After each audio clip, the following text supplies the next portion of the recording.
Citeam azi un verset care spune așa: despărțiți de mine nu puteți face nimic. Dragii mei, cel mai mare lucru fără Iisus Hristos care poți să-l faci e zero. Zero, nimic. N-ai vrea astăzi să te uiți împreună cu mine în cuvântul lui Dumnezeu? Că și Pavel a zis, eu îl cunosc pe Dumnezeu. Am studiat ebraică, greacă, aramaică, vă spun Deuteronomul pe de rost. Leviticul, treziți-mă noaptea la orice oră și vă spun Levitic 15:13, ce scrie acolo. Și omul ăsta credea că îl cunoaște pe Iisus Hristos. Credea că a umblat cu El, credea că face o lucrare pentru El. Câți nu-s așa și astăzi? Și într-o zi Iisus Hristos, dacă n-ai o întâlnire și o prăbușire cu El ca și Pavel, o să zică mergi că nu te-am cunoscut. După 20 de ani de cântat, după 40 de ani de predicat, știu cazul unui frate lângă Lugoș, Domnul i-a strigat printr-o prorocie acum câteva zeci de ani. După ce omul acesta a cântat 20 de ani la acordeon, a ieșit Iisus Hristos prin Duhul Sfânt și a strigat: bărbatule, când vei începe să cânti și pentru mine? Te cunosc, Doamne, iau bine gama, am schiță faină, am făcut teologie. Dar nu te cunosc până la urmă, nu? Vorbesc despre tine, dar nu prea stau în părtășie cu tine. Am auzit despre tine una și alta, mărturii frumoase, dar eu o să credeți că poate vă vorbesc astăzi despre imobilitatea lui Dumnezeu. Faptul că El nu se schimbă, nu despre asta vorbesc. Poate v-ați gândit că o să vorbesc despre atributele Lui non-morale sau morale. Faptul că e atotputernic, că e omniscient, că e omniprezent, le știm aștia pe de rost. Vreau să intru astăzi un pic mai adânc. Ce este Dumnezeu pentru mine? Nu ce-i Dumnezeu în general. Și în primul rând vreau să vă spun, dragii mei, că Dumnezeu este Cel care alege timpul potrivit pentru tine. Și vreau să vorbesc un pic despre timp. De-a lungul istoriei de peste 6.000 de ani, Dumnezeu a ales pentru Cristi Boariu, pentru cei de aici din sală, să ne naștem în anul 2018, să trăim în anul 2018, născându-ne în secolul 20 sau 21. Și în toată istoria aceasta, Dumnezeu a ales un timp pentru tine. Să trăiești 20, 40, 60, 80 de ani. Și în acest timp, dragii mei, Dumnezeu se descoperă, se revelează, nu știu la ce vârstă, fiecare aveți mărturia voastră. Dar ceea ce vreau să vă spun este că Dumnezeu vrea să fie pentru mine și pentru tine un Dumnezeu al prezentului. Deschideți, vă rog, cu mine din nou în Exod, capitolul 3, cu versetul 14. Dacă poți să-și afișez.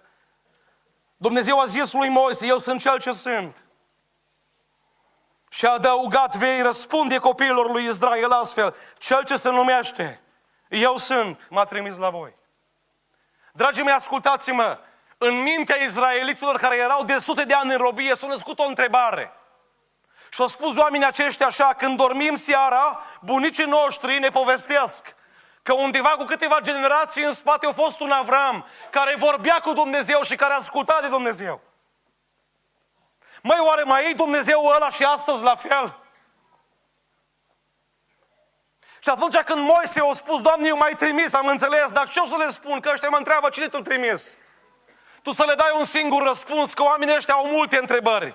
Tu să le spui un singur lucru: eu sunt. Eu sunt ăla care vă scoală în fiecare dimineață și vă dă de mâncare. Eu sunt ăla care vă scoală în fiecare dimineață și spune inimii să bate. Eu sunt cel care a oprit și roza pentru un timp ca să poți încă să trăiești. Eu sunt cel care ți-am dat copii sănătoși. Eu sunt cel care te-am binecuvântat cu o familie. Eu sunt cel care, deși faraonul e obraznic, e nemernic, e rău, totuși am stat între el și voi și nu v-am lăsat să fiți ucis de el. Eu sunt. Dragii mei, atât de mult îmi place de Moise. Din ziua aceea Moise înțelege un lucru extraordinar. Că noi nu avem voie să umblăm cu Dumnezeu la trecut sau la viitor. Că Dumnezeu are un timp special pentru noi care se numește prezent. Și dați-mi voie să vă dovedesc ceea ce spune Exod, capitolul 33. Te rog să pui versetul 14. Domnul a răspuns: ascultați, Dumnezeu vorbește aici la viitor. Vrea să-i pună un test la Moise. Voi merge eu însumi cu tine și îți voi da odihnă. Și eu în locul lui Moise aș fi spus, Doamne, îți mulțumesc că am plecat acasă. Ascultați ce spune Moise. Dacă nu spune dacă nu vei merge. Dragii mei, am văzut tineri, am văzut familiști. Domnul i-a spus, i-a promis una și alta și el a spus, e perfectă prorocia asta. Predica asta e foarte bună, dar nu astăzi. Nu astăzi. Mâine, poimâine, anul viitor. Deocamdată nu. Ascultați ce spune Moise. Dacă nu mergi tu însuți cu noi, Doamne, am o rugăciune, a zis Moise. Eu aș vrea ca promisiunea ta să înceapă din secunda asta. Când ies afară din biserică să nu mai pun mâna pe țigări, pe alcool, pe pornografie, pe curvie, pe minciună.